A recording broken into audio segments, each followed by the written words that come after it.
तो वहीं श्रद्धा murder case में बड़ा खुलासा हुआ है। डीएनए की सैंपल रिपोर्ट सामने आ गई है और उसका श्रद्धा के पिता के डीएनए से मिलान हो गया है। यानी जंगलों से जो हड्डियां बरामद हुई हैं वो श्रद्धा की ही हैं। देखिए एक खास रिपोर्ट।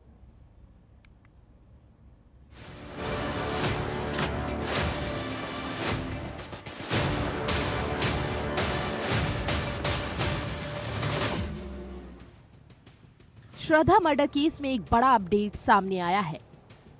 दरअसल जो हड्डियां पुलिस को जांच के दौरान मिली थी, उनका डीएनए सैंपल श्रद्धा के पिता से मैच हो गया है।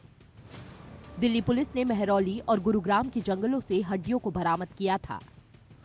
सैंपल को सीएफएसएल भेजा गया था। इन हड्डियों के बारे में आरोपी आफ्ताब ने ही पुलिस को बताया था। खबरों की माने तो दिल्ली पुलिस को आफ्ताब के पॉलीग्राफ टेस्ट की रिपोर्ट भी मिल गई है।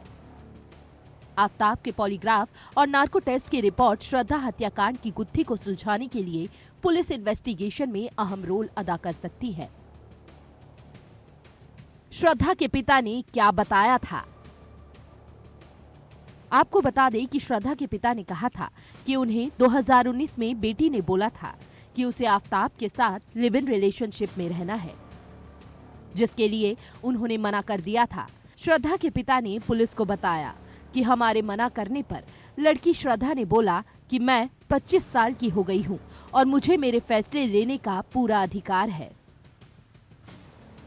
आफ्ताब ने किए थे 35 टुकड़े। श्रद्धा की उसके live in partner Aftab Poonawalla ने 18 मई को बेरहमी से हत्या कर दी थी। उसने शव के 35 टुकड़े कर उन्हें शहर में अलग अलग स्थानों पर फेंकने से पहले करीब 3 हफ्ते तक दक्षिण दिल्ली के महरौली स्थित अपने आवास पर एक फ्रिज में रखा था। पूनावाला को पुलिस ने श्रद्धा वॉलकर की हत्या के आरोप में नवंबर में गिरफ्तार किया था। पिछले हफ्ते श्रद्धा वॉलकर के पिता विकास वॉलकर ने बेटी की क्रूरता से हत्या करने वाले उसके लिव इन पार्टनर को फांसी देने की मांग की थी। महाराष्ट्र में वसई पुलिस पर आरोप लगाते हुए विकास वॉलकर ने कहा था कि अगर 2020 में पूनावाला के खिलाफ उसकी शिकायत पर कार्रवाई की गई होती तो वह जिंदा होती। उन्होंने आरोपी के परिजनों की भी जांच करने और उन्हें सख्त से सख्त सजा देने की मांग की थी। पिछले हफ्ते दिल्ली की एक अदालत ने श्रद्धा वॉलकर मर्डर केस के आरोपी आफ्ताब पूनावाला की न्यायिक हिरासत की अवधि 14 दिन के लिए बढ़ा दी थी। इसी महीने हुआ था नार्को टेस्ट। दिसंबर को पूनावाला का नार्को टेस्ट हुआ था, जो फॉरेंसिक साइंस लैब के अधिकारियों की ओर से जेल के अंदर किया गया था।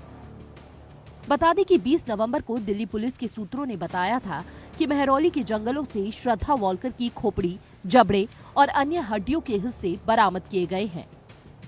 सूत्रों की माने तो महरौली के जंगल में गए और खोपड़ी, जबड़े के कुछ हिस्से और हड्डियां बरामद की है। अवशेष बरामद करने के बाद रिपोर्ट हासिल करने के लिए फॉरेंसिक लैब भेज दिया गया।